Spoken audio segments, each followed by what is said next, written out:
خیالات پر ہم جو ہے پابندی کریں، کس طرح اپنے خیالات کو روک کر رکھیں۔ ہر انسان ہر طرح کی کیفیت میں ہوتا ہے، بیٹھے بٹھائے ذہن میں کہیں نہ کہیں سے کوئی بھی خیال اٹھ کر آ جاتا ہے، اور بعض اوقات ہر انسان ہے جب بھی کوئی ایسا خیال آتا ہے تو انسان کی بھی فطرت ہے اور انسان کا بھی طریقہ ہے کہ بعض ایسے خیال آتے ہیں کہ جس طرح جیسے ہی خیال آتا ہے تو انسان جو ہے مسلمان فوراً استغفار پڑھتا ہے کہ استغفر اللہ ربی من کل ذنب واتوب الیہ، کہ میں معافی توبہ طلب کرتا ہوں اللہ تعالیٰ سے، میں اللہ تعالیٰ کی بارگاہ میں جو ہے معافی کا خواستگار ہوں، طلبگار ہوں، تو معافی مانگتا ہے۔ تو کہنے کا مقصد یہ ہے، کہنے کا مطلب یہ ہے کہ کچھ خیالات ہمارے اختیار میں نہیں ہوتے، ہمارے ذہنوں میں آ جاتے ہیں، جس کو ہم گمان کہتے ہیں، جس کو ہم گمان کہتے ہیں، اس پر انسان کا روک ٹوک نہیں ہے۔ تو جب حضور علیہ والسلام کے اصحاب کرام حضور علیہ والسلام کی بارگاہ میں یہ فریاد لے کر حاضر ہوئے اور بیٹھ گئے، اور بیٹھنے کے بعد اللہ کے خوف سے، اور جب حضور علیہ والسلام کی بارگاہ میں یہ گزارش کی تو اللہ تعالیٰ کے حبیب صلی اللہ علیہ وسلم فرمایا کہ اس طرح نہ کہو، کیا تم بھی پچھلے لوگوں کی طرح یہ بات کہو گے کہ جی ہم نے سنا اور ہم نے اس پر عمل کیا اور ہم اس کو نہیں روک سکے، جیسے پچھلی امتیں کہتی تھیں کہ جی ہم نے، ہمارے پاس یہ وعید آئی تھی، ہم نے ایک کان سے سنا دوسرے کان سے نکال دیا، ہم نے اس کو نہیں روک سکے، اس پر عمل کیا، تو چنانچہ ہم کیونکہ نہیں اس پر قادر تھے، ہم اس کو نہیں روک سکے، یہ تو اللہ کی طرف سے تھا تو لہٰذا ہماری پکڑ ہی تھی۔ تو اللہ کے رسول صلی اللہ علیہ وسلم نے منع فرمایا، اور آپ نے فرمایا کہ نہیں، اس طرح نہ کہو، اللہ تعالیٰ کی طرح کہو کہ ہم نے سنا اور اللہ تعالیٰ کی اطاعت کی، یعنی کہ اے اللہ ہم نے یہ احکام سنا اور ہم غالب گمان کرتے ہیں اور اپنی استطاعت بروئے کار لاتے ہیں کہ ہم اس طرح کے معاملات کو بھی اس سے بھی دور رہیں گے، اس سے بھی دور رہیں گے۔ تو لہٰذا حضور علیہ والسلام نے اپنے اصحاب کو، جو بڑی پریشانی کے عالم میں حضور علیہ والسلام کی بارگاہ میں حاضر ہوئے، تو ان کی دلجوئی کی، فَيَغْفِرُ لِمَن يَشَاءُ وَيُعَذِّبُ مَن يَشَاءُ، تو اللہ تعالیٰ جسے چاہے بخش دے گا اور جسے چاہے عذاب دے گا، وَاللَّهُ عَلَىٰ كُلِّ شَيْءٍ قدیر، اور اللہ تعالیٰ ہر چیز پر قادر ہے۔ پھر آگے آیت میں اس کو انشاءاللہ مزید اسی نشست میں ڈسکرائب کریں گے۔ آگے اللہ تعالیٰ کیا ارشاد فرماتا ہے، آمن الرسول بما انزل الیہ من ربہ والمؤمنون، کہ ایمان لائے اللہ کے رسول، آمن الرسول، اللہ کا رسول ایمان لائے، بما انزل الیہ، اس پر جو بھی ان کی طرف بھیجا گیا، بما انزلہ نازل کرنے سے ہوتا ہے، بھیجنا ہو گیا، نازل فرمانا ہو گیا، بما جو کچھ بھی انزلہ نازل کیا گیا، الیہ ان کی طرف، یعنی کہ کس کی طرف، حضور علیہ والسلام کی طرف، الیہ ان کی طرف، من ربہ کس کی طرف سے، ان کے رب کی طرف سے۔ آمن الرسول ایمان لائے اللہ کے رسول، کس پر، بما انزلہ جو کچھ بھی نازل کیا گیا، اتارا گیا، الیہ کس کی طرف، حضور علیہ والسلام کی طرف، من ربہ کس کی طرف سے، من ربہ ان کے رب کی طرف سے، اللہ تعالیٰ کی طرف سے۔ اور پھر اللہ تعالیٰ نے فرمایا والمؤمنون، اور ایمان لائے مومنین، ایمان والے، اس بات پر جو اللہ تعالیٰ کی طرف سے، اللہ کے رسول کی طرف بھیجا گیا، اللہ کی طرف سے اللہ کے رسول بھی ایمان لائے اور اللہ کے مومنین بندے بھی اس بات پر ایمان لائے۔ اب پھر آگے اللہ تعالیٰ ارشاد فرماتا ہے کل آمنا، سب ایمان لائے، باللہ، ایمان مفصل آپ لوگوں نے پڑھی ہوگی، یاد بھی ہوگی الحمدللہ۔ اب دیکھیں ایمان مفصل کا اکثر حصہ اس آیت کریمہ میں اللہ تعالیٰ ارشاد فرما رہا ہے کہ اللہ کا رسول ایمان لایا، جو کچھ اللہ نے حضور علیہ والسلام پر نازل فرمایا، اور مومنین بندے بھی ایمان لائے، الحمدللہ ہم ایمان لاتے ہیں، جو کچھ بھی اللہ تعالیٰ نے اللہ کے رسول پر، ہمارے آقا مولا حضرت محمد مصطفیٰ صلی اللہ علیہ وسلم پر تعالیٰ نازل فرمایا، ہم ان تمام باتوں پر ایمان لاتے ہیں، ٹھیک ہے۔ پھر اللہ تعالیٰ اس کی تصدیق پر فرمایا کل آمنا، سب ایمان لائے، باللہ کس پر، اللہ پر، الحمدللہ اللہ پر سب ایمان لاتے ہیں۔ اللہ وحدہ لا شریک ہے، ہمارا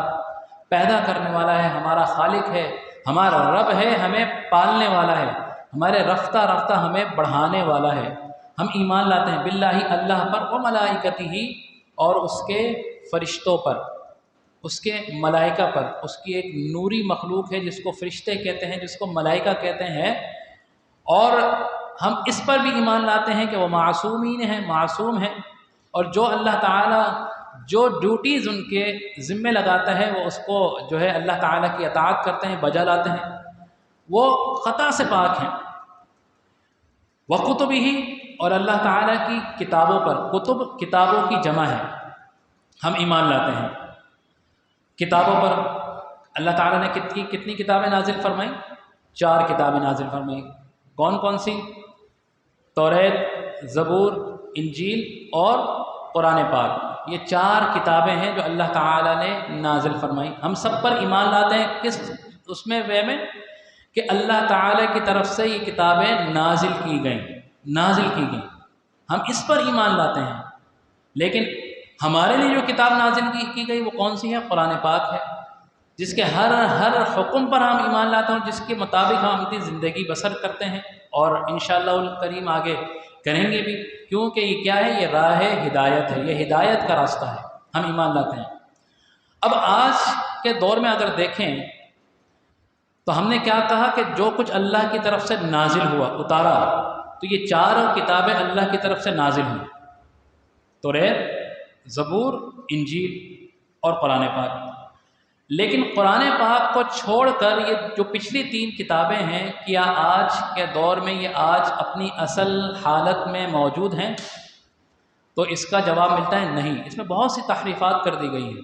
لوگوں نے اپنے حساب سے ان کو جو ہے تحریف کر دیا، اس میں تبدیلی کر دی بہت سی چیزوں پہ۔ تو اب یہ دیکھیں کہ کوئی انجیل اصل حالت میں موجود ہے تو اس کا جواب ملے گا نہیں، توریت ہے ملے گا نہیں، زبور ہے ملے گا نہیں۔ تو ہم ایمان کس پہ لاتے ہیں کہ یہ 4 کتابیں اللہ کی طرف سے نازل کی گئی ہیں، اس پر ایمان لاتے ہیں۔ لیکن آج جو اس کی اصل جو کنڈیشن ہے، جس پہ بہت زیادہ تحریفات کر دی گئی ہیں، معلوم ہی نہیں کہ اصل ہے جو ہے اس کی کنڈیشن میں ہے یا نہیں، تو اس پر ہمیں، کیونکہ ہمارا ان پہ عمل کرنا منقطع ہو گیا، اللہ تعالیٰ نے روک دیا، کیونکہ قرآن پاک ہمارے سامنے آ گیا، تو ہم ان پر تو ایمان لاتے ہیں کہ 4 کی 4 کتابیں اور 100 کے قریب صحائف جو مختلف انبیاء کرام پہ اللہ تعالیٰ نے نازل فرمائے، ان ہم تمام صحائف پر اور کتابوں پر، تو ان کی تعداد کتنی بنتی ہے؟ قل 104، جس میں 100 کے قریب صحائف ہیں، اور صحائف کہتے ہیں رسالوں کی صورت میں نازل ہوا کرتے تھے، اور 4 کتابیں جو مکمل کتابوں کی صورت میں، تو 104 کے قریب ان کی کل تعداد بن جاتی ہے۔ تو ہم ان تمام صحائف پر جو اللہ تعالیٰ کی طرف سے نازل کی گئیں، جس حالت میں اللہ نے نازل فرمائی تھی، ہمارا ایمان ہے۔ لیکن اب اصل حالت میں نہیں ہے، کیونکہ ہم نے ان پر عمل نہیں کرنا، تو اس لیے اور یہ اصل حالت میں بھی نہیں ہے، تو ہم اس پر ایمان لاتے ہیں۔ پھر آگے اللہ تعالیٰ نے کیا ارشاد فرمایا کہ وَرُسُلِهِ، اور اللہ تعالیٰ کے رسولوں پر ہم ایمان لائیں۔ بے انتہا رسول ہیں، بے تحاشا رسول ہیں۔ بہت سے لوگوں نے بہت سی دفعہ یہ سنا ہوگا کہ کم و بیش 1,24,000 کے قریب جو ہے اللہ تعالیٰ نے نبی انبیاء کرام مبعوث فرمائے، ان میں سے 313 کے قریب اللہ تعالیٰ کے خاص بندے وہ ہیں جن کو اللہ تعالیٰ نے رسالت سے سرفراز فرمایا، جن کو رسول کہتے ہیں، اور پھر ہم ان سب پر ایمان لاتے ہیں 1,24,000۔ لیکن ایک چیز جو ذہن میں رکھنے والی ہے کہ 1,24,000 جو ہم کہتے ہیں نا، تو وہ یہ مختلف طرق سے ہمیں یہ بات ملتی ہے کہ 1,24,000 کے قریب ان کی تعداد ہے، لیکن یہ کیا اصل یہی تعداد ہے؟ اس کے بارے میں ہمیں جو ہے مختلف روایتیں ملتی ہیں۔ کچھ کہتے ہیں کہ یہ تعداد 1 لاکھ سے کہیں 1,24,000 سے کہیں زیادہ ہے، بعض جگہ ہمیں ملتا ہے کہ یہ اس سے کہیں کم ہے، یہ ہزاروں میں ہے۔ تو اب ہمارا کیا ایمان ہونا چاہیے؟ ہمارا کیا اس پر کس طرح ہمیں اس کو ڈسکرائب کرنا چاہیے؟ تو ہمیں یہ کہنا چاہیے بحیثیت مسلمان، بحیثیت مومن، اللہ کے بندہ، کہ ہمارا یہ اس بات پر ایمان لانا چاہیے کہ جتنے بھی نبی اور جتنے بھی رسول اللہ تعالیٰ نے دنیا میں مبعوث فرمائے، چاہے وہ 1,24,000 ہوں، چاہے وہ 1,24,000 سے کم ہوں، چاہے وہ 1,24,000 سے زیادہ ہوں، ہم تمام پر ایمان لاتے ہیں۔ اب اس پہ کیا بات، اس سے کیا ہوگا کہ اگر آپ نے فکس تعداد جو ہے مقید کر دی کہ جی 1,24,000 ہے، انبیاء کرام جس پر ہم ایمان لائے، اور انبیاء کی تعداد 1,24,000 سے کہیں زیادہ تھی، تو اب کیا ہوا کہ آپ نے تو یہ کہہ دیا ہم 1,24,000 پر ایمان لائے، اب اس سے جو اوپر تھے ان پر کیا آپ ایمان نہیں لائے؟ کیونکہ ہم نے تو قید کر لیا کہ 1,24,000۔ اللہ تعالیٰ نے یہاں تعداد دی نہیں، اللہ تعالیٰ نے کہا ورسلہ، اور اس کے رسولوں پر، جتنے بھی رسول اللہ تعالیٰ اصل تعداد اللہ تعالیٰ بہتر جانتا ہے، اور اللہ کے بتانے سے اللہ کا رسول بہتر جانتا ہے، ہمیں نہیں معلوم۔ تو ہمارا کیا کہنا ہے، اور ہو سکتا ہے کہ وہ تعداد 8-10 ہزار کے قریب ہو، ہمیں نہیں معلوم۔ اب اگر تعداد 8-10 ہزار ہے اور ہم یہ کہہ رہے ہیں 1,24,000، تو کیا ہوا، جو غیر نبی تھے ہم نے ان کی بھی نبوت کی تصدیق کر دی کہ جی 1,24,000، 8,000 تھے یا 10,000 تھے، تب اس سے زیادہ 1,24,000 پورا کرنے کے لیے ہم کہاں سے؟ تو اب کیا ہوا کہ 1,24,000 کی تعداد اگر ہم نے فکس کر دی، اگر تعداد کم تھی تو جو نہیں تھے ان پر بھی ایمان لے آئے، اور جو تعداد اگر زیادہ تھی، جو برحق تھے ان پر ہم ایمان نہیں لائے، تو اس سے کیا ہوگا کہ یہ ایمان ہمارا مفصل نہیں ہوگا۔ تو ہمارا کیا عقیدہ ہونا چاہیے، ہمارے کیا ذہن میں ہونا چاہیے، اور ہمیں کیا یاد رکھنا چاہیے کہ کم و بیش، یعنی کم بھی اور زیادہ بھی 1,24,000، کہ اے اللہ جتنے بھی نبی، جتنے بھی رسول تو نے دنیا میں مبعوث فرمائے، ان کی اصل تعداد تجھے معلوم ہے، اور تیرے بتانے سے تیرے محبوب کو معلوم ہے۔ ہم تمام نبیوں پر، انبیاء کرام پر اور تمام رسولوں پر تیری تعداد کے مطابق جتنے بھی ہم تم پر سب پر ایمان لاتے ہیں، سب کی تصدیق کرتے ہیں۔ تو کیا ہونا چاہیے، ہمارا اس طرح کہنا ہونا چاہیے کہ تعداد کم ہو یا زیادہ ہو، جتنے بھی تو نے نبی مبعوث فرمائے ہیں ہم سب پر ایمان لاتے ہیں، ہمارا یہ عقیدہ ہونا چاہیے۔ پھر اللہ تعالیٰ آگے ارشاد فرما رہا ہے وَكُتُبِهِ وَرُسُلِهِ، یعنی کتابوں پر بھی اور اللہ کے رسولوں پر بھی۔ اب رسولوں میں اللہ تعالیٰ نے خود ارشاد فرمایا کہ بعض کی فضیلت ہم نے بعض سے زیادہ رکھی، تِلْكَ الرُّسُلُ فَضَّلْنَا بَعْضَهُمْ عَلَى بَعْضٍ مِنْهُمْ مَنْ كَلَّمَ اللَّهُ وَرَفَعَ بَعْضَهُمْ دَرَجَاتٍ، کہ وہ رسول ہیں کہ جن کو بعض پر ہم نے بعض پر فضیلت دی، بعض کو فضیلت ایسی دی کہ بعض کو ہم نے گویائی کی فضیلت دے دی، بعض کو ہم نے معراج کرا دی، بعض کو کوئی فضیلت دے دی۔ تو اللہ کے رسول نے اپنے رسول اعظم کو مختلف فضیلتوں سے نوازا، اور اس کی جو ہے حکم، اس کا اشارہ، اس کی بات کی تصدیق اللہ تعالیٰ خود قرآن میں فرما رہا ہے کہ رسولوں کو اللہ تعالیٰ نے بعض کو بعض پر فضیلت دی کسی بھی طرح سے۔ پھر اللہ تعالیٰ ارشاد فرماتا ہے لا نفرق بین احد من رسله، اور ہم نہیں فرق کرتے کسی بھی رسول میں، یعنی کہ ہم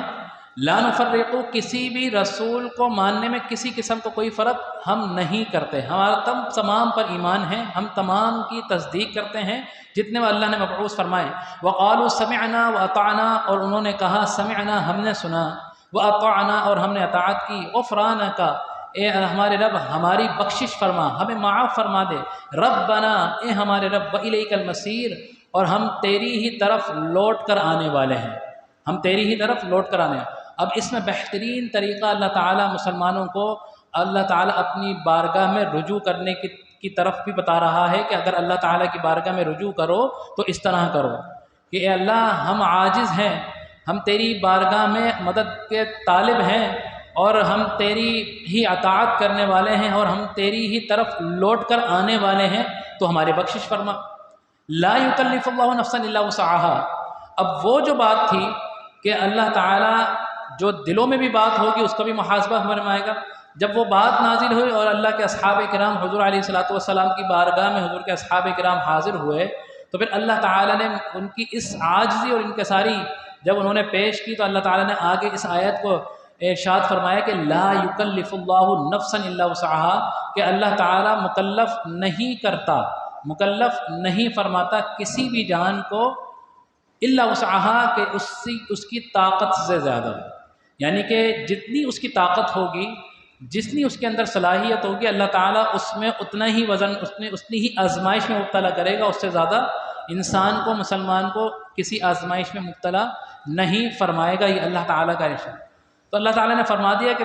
پریشان ہونے کی ضرورت نہیں ہے، اللہ تعالیٰ ہر انسان پر اتنی ہی آزمائش ڈالتا ہے کہ جتنی آزمائش میں اللہ تعالیٰ نے اس میں آزمائش جھیلنے کی طاقت رکھی ہوتی ہے۔ تو اب اس آیت سے ان لوگوں کی طرف بھی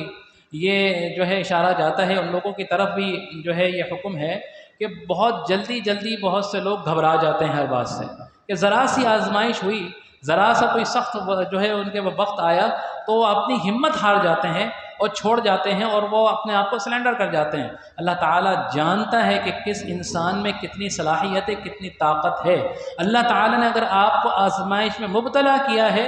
تو آپ کی طاقت کے، آپ کی صلاحیت کے مطابق مبتلا کیا ہے، اتنا تو صبر کرو، اتنا تو اللہ تعالیٰ کی بارگاہ میں رکو۔ آزمائش میں مبتلا تو ہو، کیونکہ انسان دنیا میں آزمائش میں رہنے کے لیے آیا ہے، یہ امتحان کی جگہ ہے، یہ آزمائش گاہ ہے۔ اگر یہ کوئی یہ اس طرح کا کوئی وہ نہیں ہے کہ ہم آئے اور زندگی بسر کی اور ایک ہلا گلا کی اور چلے گئے۔ دنیا جو ہے انسان کا امتحان گاہ ہے، انسان اس پیپر کو حل کرنے کے لیے دنیا میں آیا ہے۔ تو آزمائش تو آئیں گی، آزمائش میں تو اللہ مبتلا کرے گا، اور پھر اس آزمائش میں سے جو اللہ تعالیٰ کی صبر کی دولت کو تھامے ہوئے نکل جائے گا، اللہ تعالیٰ اس کو دنیا میں بھی سرخرو فرمائے گا اور آخرت میں بھی اس کو سرخرو فرمائے گا۔ تو لہٰذا اللہ تعالیٰ نے فرما دی کہ لا یکلف اللہ، اللہ نہیں ڈالتا، کسی کو بھی مکلف نہیں کرتا کہ کسی جان کو کہ جس میں اس کی برداشت کرنے کی صلاحیت نہ ہو۔ لہا ما کسبت وعلیہا ما اکتسبت، اور جو تم نے اچھے عمل کیے ہوں گے اس کا اجر بھی تمہیں ملے گا، وعلیہا ما اکتسبت، اور تم نے برے عمل کیے ہوں گے اس کا جو ہے اجر بھی تمہیں ملے گا۔ یعنی تم اچھا کرو گے تو اس کا اچھا اجر پاؤ گے، برا کرو گے تو برا پاؤ گے۔ ربنا لا تؤاخذنا، اب یہ دعا کا طریقہ اللہ تعالیٰ ارشاد فرما رہا ہے، سکھا رہا ہے، آپ بھی سیکھ لیجئے کہ ربنا، اے ہمارے رب، لا تؤاخذنا، ہمارا مواخذہ نہیں فرمانا، ان نسینا، اس بات پر کہ جو ہم بھول جائیں، اگر ہم بھولے سے کر لیں، ان نسینا، اس بات پر، او اخطانا، یا ایسی کام جو ہم غلطی سے کر جائیں۔ کوئی خطا بھی انسان سے ہو جاتی ہے کہ اللہ غلطی ہو گئی، تو اللہ تعالیٰ انسانوں کو، مسلمانوں کو بتا رہا ہے کہ جب بھی اس طرح کی کوئی بات ہو جائے تو تمہارا طریقہ کیا ہونا چاہیے؟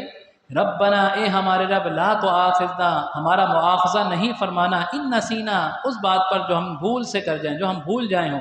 او اخطأنا، یا وہ بات جو ہم نے خطاً کسی غلطی سے کر دی ہو، خطا کی صورت میں کر دی ہو، تو اس پہ ہمارا مواخذہ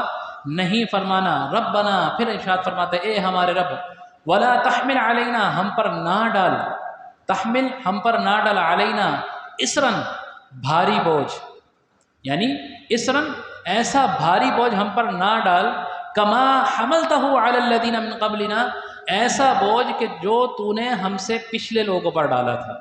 ہم سے پچھلے لوگ۔ اب یہ جو الفاظ ہیں وہ جو پہلی للہ ما فی السماوات وان تبدوا ما فی انفسکم وتخفوہ یحاسبکم بہ اللہ، یہ اس کا جواب ہے کہ اللہ تعالیٰ سے دعا فرمائیے کہ اللہ تعالیٰ ایسا بوجھ نہ ڈال ہم پہ۔ یہ بھی بوجھ ہے نا کہ انسان اگر کسی بات کا گمان کر لے، برا خیال آ جائے، اگر اس پہ پکڑ ہو جائے تو پھر کوئی انسان نہیں بچ پائے گا۔ تو لہٰذا اس بات کی طرف اللہ تعالیٰ اس طرح ارشاد فرما رہے کہ تم دعا کرو اللہ تعالیٰ کی بارگاہ میں کہ اللہ ایسا بوجھ نہ ڈال ہم پر جس کو ہم برداشت نہ کر سکیں، اس طرح کا جو تو نے ہم سے پچھلے لوگوں پر ڈالا تھا، من قبلنا ربنا ولا تحملنا ما لا طاقت لنا به، اور ہم پر ایسا بوجھ نہ ڈال جس کی اٹھانے کی طاقت ہم نہ رکھتے ہوں، واعف عنا، اور ہمیں معاف فرما، واغفر لنا، ہماری بخشش فرما، وارحمنا، اور ہم پر رحم فرما، انت مولانا، تو ہمارا مولا ہے، تو ہمارا مددگار ہے، تو ہمارا پالن ہار ہے، وانصرنا، اور ہماری مدد فرما، علی القوم الکافرین، ان کفار سے بروئے کار ہونے کے لیے، وانصرنا، تو ہماری مدد فرما۔ تو اللہ تعالیٰ یہاں پر انسانوں کو مسلمانوں کو دعا کا طریقہ بھی بتا رہا ہے کہ تمہارا کیا طریقہ ہونا چاہیے۔ عاجز و انکساری کی صورت میں اللہ تعالیٰ کی بارگاہ میں حاضر ہو جائیں اور اللہ سے دعا کریں کہ اللہ تعالیٰ جانے انجانے میں ہم سے کسی قسم کی بھی کوئی غلطی ہو گئی ہو، چاہے وہ سہون ہوئی ہو یا کسی خطا کی صورت میں ہو گئی ہو، تو ہمارا پالن ہار ہے، واغفر لنا، ہمیں معاف فرما، انت مولانا، تو ہمارا مددگار ہے، وانصرنا، ہماری مدد فرما، علی القوم الکافرین، یعنی کہ وہ جو قوم کفار کی قوم ہے جو ہمارے سے برسر پیکار ہیں، اسلام کی وجہ سے ان پر ہمیں غالب فرما، ان کو ہمارے سامنے مغلوب فرما۔ یہ اللہ تعالیٰ سے دعا مانگنے کا طریقہ ہونا چاہیے۔ تو اس آیت، اس جو ہے سورہ مبارکہ کے آخر میں اللہ تعالیٰ نے بہترین الفاظ جو ہے قرآن میں نازل فرمائے اور دعا مانگنے کا سلیقہ بھی عطا فرما دیا۔ آخر میں صرف ایک بات کر کے اجازت چاہوں گا۔ دیکھیں ہمارے ذہن میں ایک بات آتی ہے، انسان ہے، اچھا بدگمانی نہیں کرنا چاہیے، یا ایھا الذین آمنوا اجتنبوا کثیرا من الظن ان بعض الظن اثم، کہ اے ایمان والو اجتنبوا اجتناب کرو من الظن بدگمانیوں سے، برے خیالات سے، ان بعد الظن اسم کہ بہت سی بدگمانیاں گناہ ہیں، بہت سی بدگمانیاں گناہ ہیں، اللہ تعالیٰ خود ارشاد فرماتا ہے۔ تو اب یہاں پر دیکھیں انسان کے ذہن میں بعض اوقات خیال آتا ہے، وسوسے آ جاتے ہیں، تو ہوتا کیا ہے کہ کوئی ایسا خیال آ گیا کہ ہم جیسے ہی خیال آیا ہم نے لاہور پڑھی، استغفار پڑھی، اور اس سے ہم نے اپنے آپ کو دوسری طرف جو ہے اپنے جو ہے اس کی کیا کہتے ہیں ذہن کو دوسری طرف لگا لیا۔ اب بہت سے خیال کیسے ہوتے ہیں جو بار بار تکرار کی صورت میں آتے ہیں، ایک دفعہ آ گیا پھر آ گیا، پھر آیا پھر آیا، بار بار آتا ہے۔ یہ انسان کے ذہن کی کیفیت ہے جو بار بار اس کے دل میں بھی اس کے ذہن میں بھی آ رہے ہوتے ہیں۔ ایک خیال وہ جو ایک دفعہ آیا چلا گیا، ایک خیال وہ جو بار بار گھنٹی کی صورت میں بج رہا ہے، پھر ایک ایسا خیال آیا جو بار بار آیا ہمارے ذہن میں، اور پھر اس کو ہم نے کرنے کا ارادہ بھی کر لیا، کرنے کا ہم نے ارادہ بھی کیا۔ اب ایک ارادہ وہ ہے کہ آیا بھی، بار بار بھی آیا، کرنے کا ارادہ بھی کیا، لیکن ہم اس کو بروئے کار نہیں لاتے۔ کیوں؟ کہ ہم ڈرتے ہیں کہ یار اگر ہم نے اس کو کیا تو اس کی وجہ سے ہمیں یہ نقصان ہو سکتا ہے، ہم کسی کو نقصان تکلیف پہنچائیں گے تو اس کی صورت میں ہمیں بھی تکلیف ہوگی۔ بہت سے خیال آتے ہیں تو ہم اس کی وجہ سے رک جاتے ہیں۔ اور کچھ ایسا خیال ہوتا ہے کہ بعض اوقات ایسا خیال آتا ہے کہ جب وہ ذہن میں آتا ہے، بار بار آتا ہے، اور جب اس کی طرف اپنے ارادے کو مبذول کر لیتے ہیں اور اس کو کرنے کے لیے اپنا ارادہ بھی کر لیتے ہیں کہ نہیں ہم نے اس کو کرنا بھی ہے اور اب کرنا ہے، ہم نے نیت بھی کر لی، ہم نے ارادہ بھی کر لیا، قطع نظر اس کے کہ اب اس کا ہمیں نقصان ہو یا فائدہ ہو، ہم نے کرنا ہے، ہم نے کرنا ہے۔ اگر کسی کی دشمنی ہے، کوئی دشمن ہے، ذہن میں خیال آتا ہے یار اس کو مار دیں، لیکن دوسرے پل ہی ذہن میں نہیں یار نہیں مارنا چاہیے، اس سے ہم دور ہو گئے۔ اب وہ ذہن میں بار بار آ رہا ہے، نہیں یار یہ دشمن ہے، اس کو بار بار ذہن میں آ رہا ہے، نہیں اس کو مارنا ہے، نہیں مارنا ہے۔ اب ذہن میں خیال تو آ رہا ہے لیکن ہمارا ارادہ نہیں بنا۔ لیکن ایک وقت ایسا آیا کہ نہیں یار یہ دشمن ہے، اس کو مارنا ہے، اس نے مجھے بہت نقصان پہنچایا ہے، اس کو ماروں گا تو سکون ملے گا۔ اب کیا ہوا کہ آپ کے ذہن میں وہ ارادہ، وہ وسوسہ آیا، اس وسوسے کو ذہن نے ارادے کی صورت میں تبدیل کر دیا، وسوسے کو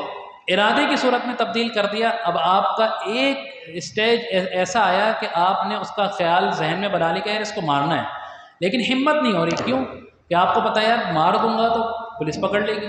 اور پولیس نے پکڑ لیا تو قتل کی صورت میں 302 لگ سکتی ہے، اور ہو سکتا ہے عمر قید لگ جائے، یا قتل کی صورت میں مجھے بھی پھانسی چڑھا دیا جائے۔ تو اب رک گیا، اب نہیں کیا، کیوں کہ خوف تھا۔ لیکن اتنی دشمنی تھی، ایسا کوئی اس نے نقصان پہنچایا، اس نے کہا یار اس کو مار کے ہی دم دوں گا، اب چاہے تو میں پکڑا جاؤں یا چاہے نہیں پکڑا جاؤں، بچ گیا تو ٹھیک، نہیں بچا تو کوئی مسئلہ نہیں، میں نے اپنے آپ کو ذہنی طور پر تیار کر لیا ہے کہ میں اس کو قتل کر کے ہی رہوں گا۔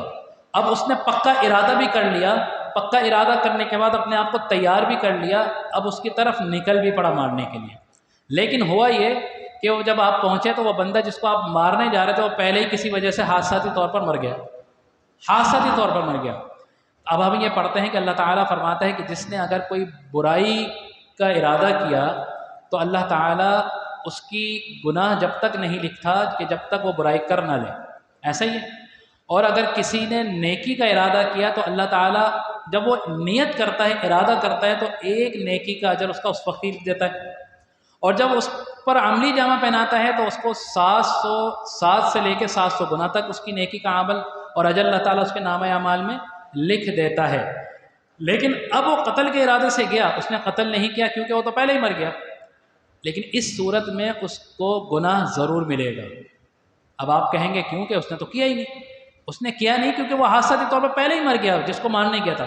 لیکن آپ نے اس ارادے کو جو وسوسے کی صورت میں آیا تھا، اپنے ذہن کو قوی تر بنا کر اس ارادے کو پختہ کر کے اور اس کو پختہ عزم کا روپ ڈھالنے کے بعد اپنی نیت سے اس ارادے سے آپ نکل تو پڑے۔ اب چونکہ وہ کر گیا تو اس صورت میں بھی آپ کے نامہ اعمال میں گناہ لکھا جائے گا، کیونکہ آپ نے نیت کر کے اس کو مارنے کی صورت میں نکل پڑے تھے، نکل کی صورت میں پڑے تھے، وہ تو ایک حادثاتی طور پر چلا گیا۔ تو لہٰذا اس کنڈیشن میں بھی وہ جو کہتے ہیں نا بدگمانی نہیں کرنا چاہیے، گناہ ہے، تو ایسی بدگمانی نہیں کرنا چاہیے کہ جو وسوسے کی صورت میں ہے اور آپ دلی طور پر اس کو عزم کر لیں، دلی طور پر اس کو عزم کر لیں۔ اسی لیے کہا گیا حسد نہیں کرنی چاہیے، اسی لیے کہا گیا غیبت نہیں کرنی چاہیے، اسی لیے کہا گیا کینہ نہیں رکھنا چاہیے، کیونکہ یہ کیا ہوتا ہے، انسان اپنے دل میں مصمم جو ہے نا ارادہ کر رہا ہوتا ہے، کیونکہ اس کو عملی جامہ پہنانے کی صلاحیت نہیں ہوتی، لیکن حسد کر رہا ہوتا ہے، کینہ کر رہا ہوتا ہے، بغض انسان سے مسلمان سے رکھ رہا ہوتا ہے۔ اس وجہ سے کہا گیا کہ ان تمام صورتحال سے، ان تمام بری عادات سے انسان کو بچنا چاہیے۔ تو لہٰذا اس حد آخری کنڈیشن میں بھی بدگمانی کی نہیں جانا چاہیے کہ جس میں انسان جو ہے بری طریقے سے جکڑ جائے۔ تو اللہ تعالیٰ نے یہ بہترین طریقہ جو ہے اور بتا دیا، اور اللہ تعالیٰ نے اپنے رسول کے اصحاب کو بھی ارشاد فرما دیا کہ تمہاری حالت پچھلے لوگوں کی حالت کی طرح نہیں ہے، تم تو اللہ تعالیٰ کے محبوب بندوں کی محبوب امت ہو، یعنی کہ محبوب کی محبوبیت کی وجہ سے، یعنی کہ محبوب کی محبت کی وجہ سے اللہ تعالیٰ ہم سے بھی دوسری امتوں کے مقابلے میں بہت زیادہ محبت فرماتا ہے۔ اللہ تعالیٰ کا یہ ہم پر خاص کرم ہے، اور یہ بدولت کس کی ہے؟ ہمارے آقا مولا حضرت محمد مصطفیٰ صلی اللہ تعالیٰ علیہ وسلم کی بدولت ہے۔ تو اس سے ہمیں جو ہے احسان فراموشی نہیں کرنی چاہیے۔ تو اللہ تعالیٰ نے فرما دیا کہ میرے محبوب کے بندو، اگر اس حالت میں آ جاؤ کہ تم سے غلطی سے یا بھولے سے اگر کوئی خطا ہو جائے تو اللہ تعالیٰ کی بارگاہ میں ہاتھ پھیلا لو، اور معافی مانگنے کا طریقہ بھی قربان جائیے کہ اللہ تعالیٰ اپنے محبوب کے بندوں کو خود ہی سکھا رہا ہے کہ ربنا لا تؤاخذنا ان نسینا او اخطأنا ربنا ولا تحمل علينا اصرا كما حملته على الذين من قبلنا ربنا ولا تحملنا ما لا طاقة لنا۔ تو یہ تمام کے تمام الفاظ اللہ تعالیٰ نے مسلمانوں کو سکھائے، اور اسی انداز میں سورہ بقرہ کی آخری رکوع ہے، آخری آیت ہے، اس کو آپ یاد کر لیجئے، اپنے بچوں کو سکھائیے، اپنے گھر والوں کو سکھائیے، اور اس طریقے سے اللہ تعالیٰ سے دعا مانگے جو طریقہ خود اللہ تعالیٰ فرما دے۔ تو اس کا مطلب ہے کہ یہ طریقہ اللہ تعالیٰ کی بارگاہ میں مجرب ہے اور یہ مقبول ہے، تو پورا کا پورا پرچہ ہی اللہ تعالیٰ نے خود حل فرما دیا۔ تو لہٰذا ہمیں صرف قرآن کی طرف